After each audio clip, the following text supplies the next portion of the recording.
skupinového shromáždění u příležitosti 40. výročí založení pionýrské organizace Socialistického svazu mládeže. Přítomno 240 pionýrů. Hlášení podává předsedkyně skupinové rady Lenka Horáčková. Děkuji. Pionýři na můj povel, zahajuji tímto slavnostní skupinové shromáždění 3. pionýrské skupiny Mariánské Lázně. Budování a obraně socialistické vlasti, buď připraven. Vždy připraven. Pohov sednout. Pozor!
Nás, pionýrů, soudruha Miloslava Pelce,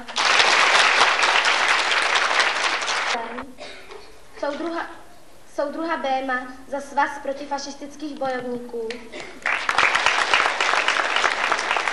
soudruha Mipotu, člena vedení pionýrské skupiny a člena okresní rady pionýrské organizace Socialistického svazu mládeže. Vítám také oddílové vedoucí soubor pod vedením soudruha učitele Plecitého a soudruha Babičky. Dále bych prosila Dušana Kvise, který vás seznámí se stručnou historií pionýrské organizace Socialistického svazu mládeže Československu. Poprosila bych naše milé hosty o příspěvky do diskuze. A každý se před víkem přese zřejmě táhá moje saně a koupe se jen ve báně. Do školy, když stávám, žabinka zamávám, stáhne ze mě peřinu. Od čeho mám ráda, jedného kamaráda. Bingo, bingo, ten se nese a každý se před víkem přese.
jí vytáhl, hodil jí do klozeta.